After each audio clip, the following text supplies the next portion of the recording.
बहुत समय पहले की बात है। तोला नाम के आदमी के पास एक अम्बा नाम की गाय थी। वो गाय उसे उसके पिता ने दी थी। गाय उसके हिस्से में आई थी। उसके पिता को तोला बहुत होनहार और इस लायक लगता था कि वो उसकी गाय को संभाल पाएगा। वहीं दूसरी ओर मोला, तोला का बड़ा भाई, उसके पिता को एक नंबर का निकम्मा लगता था। पिता ने मरते समय गाय को तोला को सौंपा था और दोनों भाइयों का बंटवारा भी कर दिया था। दोनों अलग अलग रहने लगे। गाय के बदले उसके पिता ने मोला को खेत दे रखे थे और गाय तोला को दे रखी थी। लेकिन मोला की नजर तो गाय पर थी। उसे लगता था कि उसका छोटा भाई तोला गाय के दूध को बेचकर बहुत पैसे कमा रहा है। इसीलिए उसकी अपने भाई से बिल्कुल नहीं बनती थी कि पिता ने उसे गाय दे रखी थी। उसे हमेशा लगता था कि पिता उसके भाई को उससे ज्यादा प्यार करते थे। देख तोला, तू मेरा छोटा भाई है, तुझे मेरी बात माननी ही पड़ेगी। ये गाय मुझे दे दे। नहीं भाई साहब, गाय तो मैं आपको नहीं दूंगा।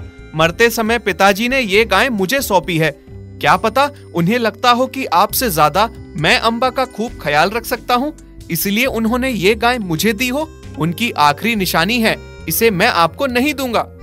मैं जानता हूँ पिताजी ने मुझे कभी प्यार नहीं किया और गाय भी उन्होंने तुम्हें इसीलिए दे दी ताकि तुम गाय के दूध को बेचकर खूब सारा धन कमा सको, और मुझे सूखी बंजर जमीन दे रखी है। आखिर निकलता ही क्या है इस बंजर जमीन से? भाई साहब, बंजर कुछ भी नहीं होता। अगर आप उन खेतों पर जी जान से मेहनत करोगे ना, तो वहाँ से आप बहुत कुछ कमा सकते हो।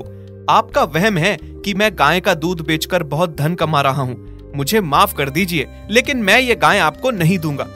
मोला रोज आकर अपने भाई को तंग करता था। हर रोज भाई से वही गाय मांगने आता था, लेकिन तोला का हर रोज एक ही जवाब होता था, ना।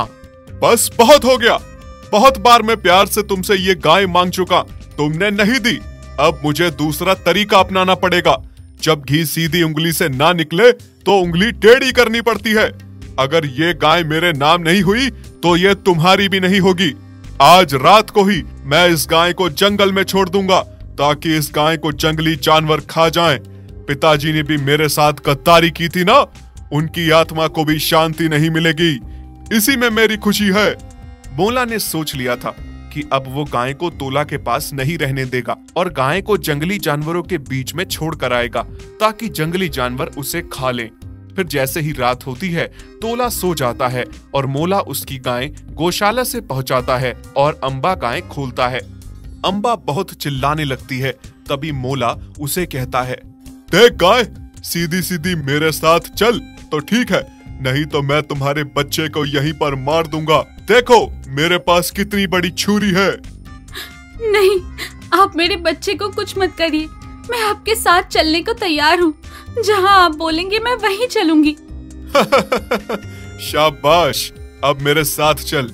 मोला अम्बा गाय को रात के अंधेरे में जंगल में ले जाता है और उसे वहीं पर छोड़ देता है।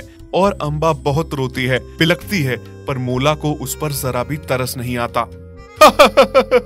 अब आया मजा, और पैसे कमाओ तोला।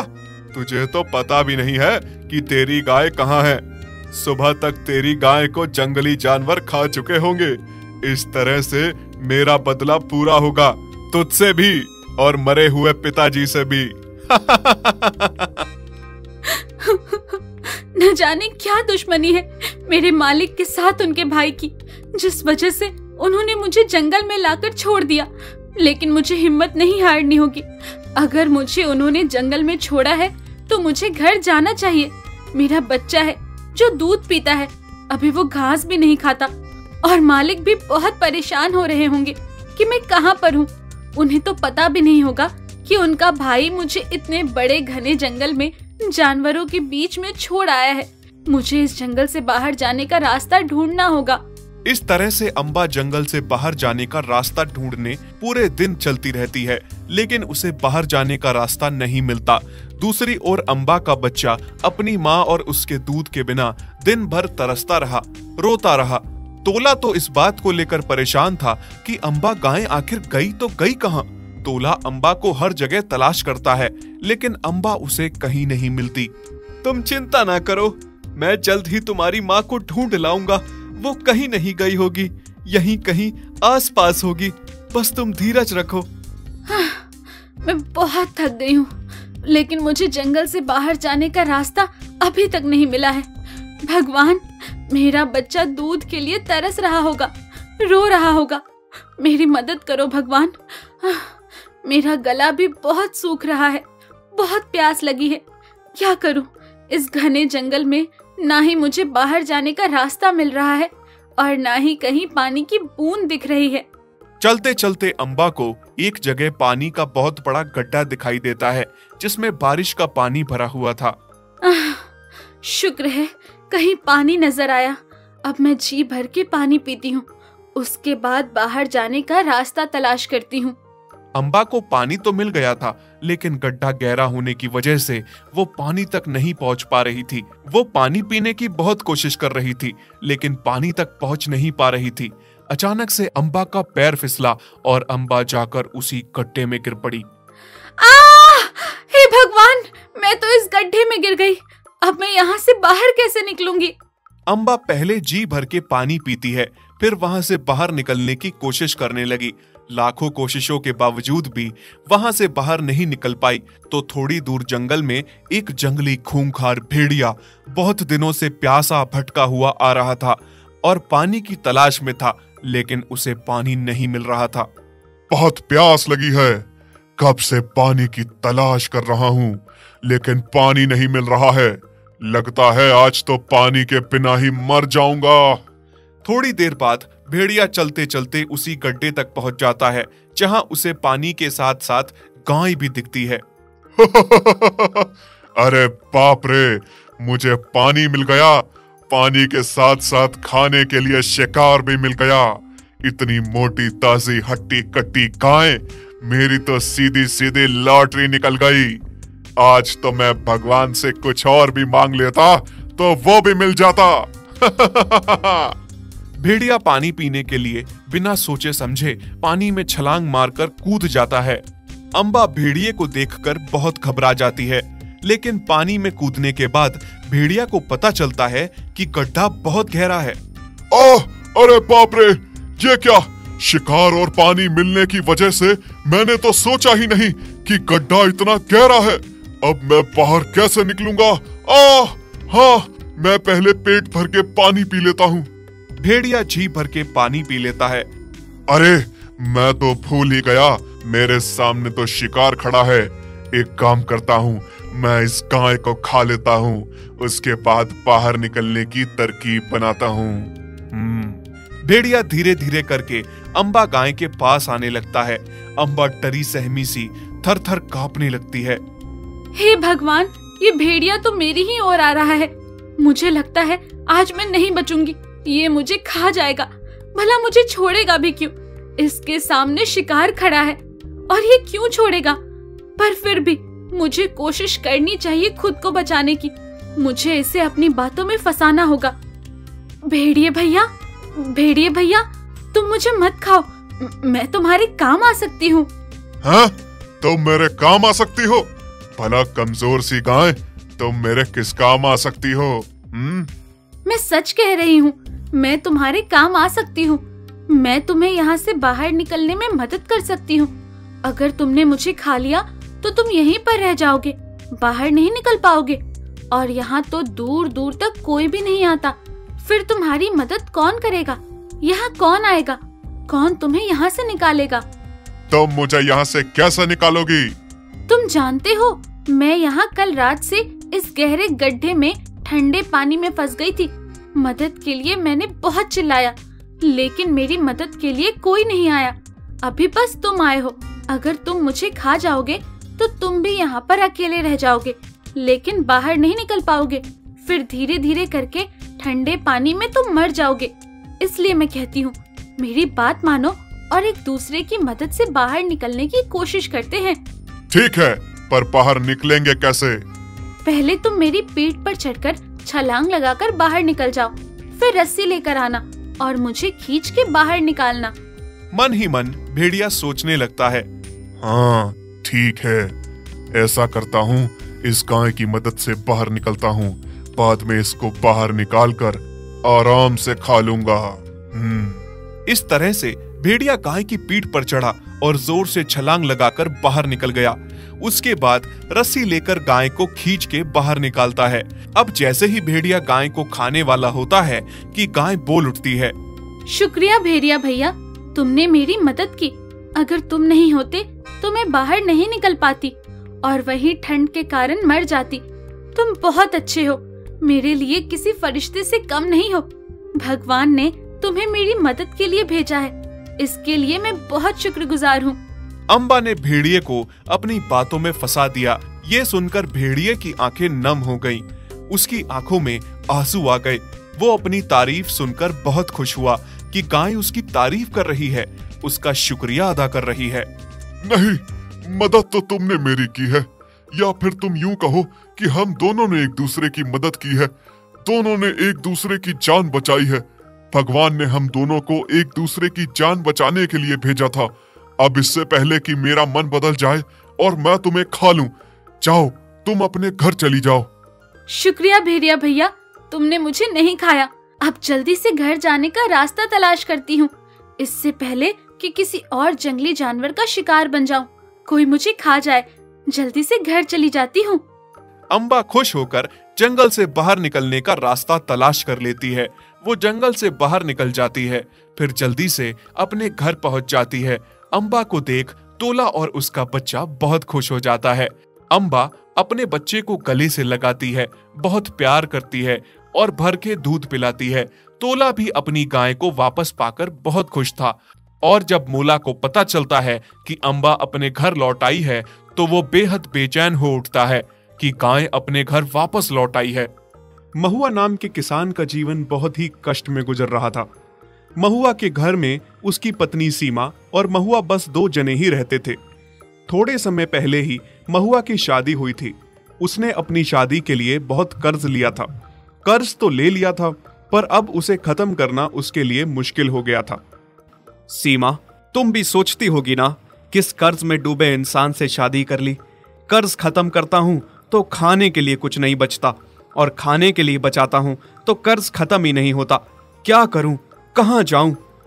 आप ऐसे ही चिंता ना करें जी, सब ठीक होगा।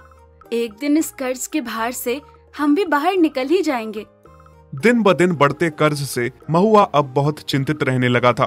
फिर एक दिन की बात है कि गांव में एक चाय के स्टॉल पे चाय पीते समय महुआ को अपना पुराना मित्र मिल गया। अरे महुआ, तुम कैसे हो भाई? बड़े दिनों बाद मिले, तुम कहाँ गायब हो गए थे? अरे माधव, तुम आओ, बैठो, चाय पियो। हाँ हाँ, चाय तो पियेंगे ही। फिर दोनों चाय पीने लगे और बातों बातों में माधव पूछने लगा, ये बताओ, तुम्हारी हालत देख के तो मुझे कुछ सही नहीं लग रहा है मित्र। क्या हुआ है? चिंतित लग रहे हो बहुत। हाँ भाई, तुमसे क्या छुपाना, अब तुम तो मेरे पुराने मित्र हो और ऐसी बातें इंसान अपनों से ही कर सकता है। फिर महुआ अपनी सारे परेशानी माधव को बताता है कि वो कैसे कर्ज के भार में डूबा है। बहुत दिक्कत में हूं मैं भाई, बस दिन ब दिन फंसता ही जा रहा हूं, कोई रास्ता ही नजर नहीं आ रहा। पर माधव भाई, तुम बताओ, तुम तो अच्छे खासे रईस लग रहे हो, तुम्हारी इस रईसी का क्या राज है? मेरे हालात भी तुम्हारे जैसे ही थे पहले भाई, पर फिर किसी भले इंसान ने मुझे सुझाव दिया गाय खरीदने का। मैंने एक गाय खरीदी और वो गाय मेरे लिए किसी साक्षात लक्ष्मी से कम नहीं थी। उसके आने के बाद मैंने फिर 50 गायें खरीद ली। आज मेरे पास बहुत बड़ी गौशाला है। मेरे घर का दूध, घी और पनीर शहर तक जाता है। बहुत मुनाफा होता है मेरा। क्या तुम सही कह रहे हो भाई? बिल्कुल सच। और मैं तो कहता हूँ तुम्हें भी यही काम शुरू करना चाहिए। मैं तुम्हारी मदद करूंगा। मैं तुम्हें अपनी एक गाय दूंगा।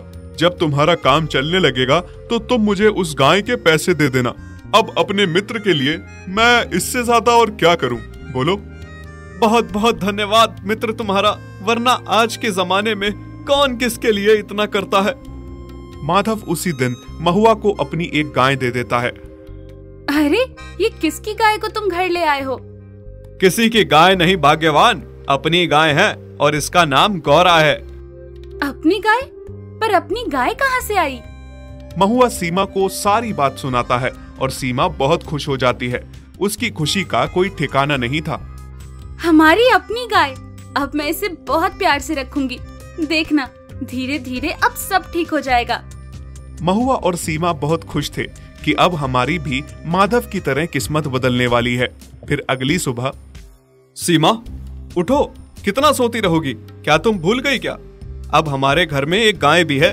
चलो चलो जल्दी से उठो, हमें गौरा से दूध निकालने जाना है। हाँ जी, उठ रही हूँ। मैं तो समय से उठ जाऊंगी, बस आप ही जल्दी उठ गए हैं। जैसे ही सीमा और महुआ गौरा से दूध निकालने जाते हैं, गौशाला में उन्होंने जो देखा वो देख के दोनों की आंखें फटी की फटी रह गईं। अरे अरे अरे अरे, ये क्या? इतने सारे सोने के सिक्के! हाँ, ये इतने सारे सोने के सिक्के कहाँ से आए? गौरा के सामने सोने के सिक्कों का ढेर लगा हुआ था, जिसे देख के दोनों हैरान रह जाते हैं कि ये सोना आया कहाँ से। सुनिए जी, जल्दी से उठा लीजिए सारा सोना, इससे पहले कोई देख ले। और हाँ, हमें सुनार के पास जाना होगा इन सिक्कों को लेकर, इनकी जांच करवाने कि ये सही में सोने के हैं या नहीं। तुम सही कह रही हो जी। महुआ और सीमा जल्दी से सारे सिक्के उठा लेते हैं और जांच के लिए सुनार के पास जाते हैं, जहां उन्हें पता चलता है कि ये सिक्के सोने के हैं। बस उसके बाद क्या था, दोनों पति पत्नी की तो जैसे किस्मत ही बदल गई। घर में धन आने की वजह से महुआ अब गांव का सबसे अमीर आदमी था। अब उसके पास पैसों की कोई कमी नहीं थी। जो महुआ खुद कल तक कर्ज में डूबा था, आज वही लोगों को ब्याज पे पैसे दे रहा था। एक दिन महुआ की पत्नी उससे कहती है, सुनिए जी, रह रह के एक बात मेरे दिमाग में आती है। क्या बात भाग्यवान? आप जब गौरा को घर लाए थे, आपने कहा था आपके मित्र माधव भैया को भी ऐसी ही गाय मिली थी, साक्षात लक्ष्मी का रूप, जिसके आने के बाद उनकी भी किस्मत बदल गई थी, जैसे आज हमारी बदल गई है। कहीं वो गाय गौरा ही तो नहीं है? हाँ सीमा, मैं भी यही सोच रहा था। माधव ने शायद मुझे वही गाय दी है, पर उसका ये एहसान मैं कैसे चुकाऊंगा, मुझे समझ ही नहीं आता। एक दिन महुआ के दिमाग में ये बात आती है और वो सोचने लगता है कि हमें पता लगाना पड़ेगा कि आखिर गौरा हमें ये सोने के सिक्के देती कैसे है। फिर वो दोनों रात में छुप के गौशाला में देखने लगते हैं। तभी आधी रात बीतती है और वो देखते हैं कि गौरा की 2 आंखों की जगह 3 आंखें आ जाती हैं और वो अपनी तीसरी आंख से सोने के सिक्के निकाल के ढेर लगा देती है और थोड़ी ही देर में उसकी तीसरी आंख गायब हो जाती है। अच्छा, तो ये राज है सोने के सिक्के आने का। गौरा की तीसरी आंख है। सीमा, मैं सोच रहा था जहां हमें गौरा रोज इतने सिक्के देती है, सोचो उस आंख में कितना सोना होगा जिससे वो सोना बाहर निकालती है। मैंने सोच लिया है, आज रात को जैसे ही गौरा की तीसरी आंख आएगी, मैं उसे चाकू से बाहर निकाल लूंगा। गौरा की आंख बाहर निकालते ही सोने का ढेर लग जाएगा। पता नहीं क्यों मुझे ये करना सही नहीं लग रहा है। तुम चिंता न करो, सब सही होगा। जैसे ही रात होती है, महुआ और सीमा गौशाला में छुप के बैठ जाते हैं। आधी रात के बाद जैसे ही गौरा की तीसरी आंख आती है, अब वो सोना निकालने ही वाली होती है कि तभी महुआ चाकू निकाल के गौरा की तीसरी आंख में मार देता है और उसकी आंख बाहर निकाल लेता है। आंख बाहर आते ही गौरा गाय एक परी के रूप में परिवर्तित हो जाती है। धन्यवाद हो आपका, मैं आपकी बहुत बहुत आभारी हूँ। कौन हो तुम? तुम गाय से एक लड़की कैसे बन गई? मैं एक परी हूँ, लंबे समय से एक श्राप में थी। मुझे गाय बनने का श्राप था। मेरा श्राप तभी खत्म होता जब कोई मेरी तीसरी आंख को चाकू मार के बाहर निकालता, और आज आपने मेरी आंख निकाल के मुझे इस श्राप से मुक्त कर दिया। आपने अपने लालच में आके मेरी मुक्ति कर दी, जिसके लिए आपका बहुत बहुत धन्यवाद करती हूँ मैं। ये कह के परी वहाँ से गायब हो जाती है। ये मैंने क्या कर दिया? लालच में आके अपना कितना बड़ा नुकसान कर दिया। नहीं, आप रोइए मत जी, ये सब होना हमारे हाथ में लिखा था। किसी की मुक्ति हुई है हमारे हाथ से, बहुत बड़ा पुण्य का काम हुआ है। और वैसे भी गौरा हमें इतना दे चुकी है कि हम सारी उम्र आराम से खा सकते हैं, और उसने भी तो हमारे लिए इतना कुछ किया है। हम भी उसके बहुत आभारी हैं। हाँ सीमा, शायद तुम सही कह रही हो। यदि आप ऐसी कहानियां और देखना चाहते हैं तो हमारे चैनल को सब्सक्राइब करें और बेल आइकन पर क्लिक करें ताकि हमारी सारी नई वीडियोस आप सबसे पहले देख सकें।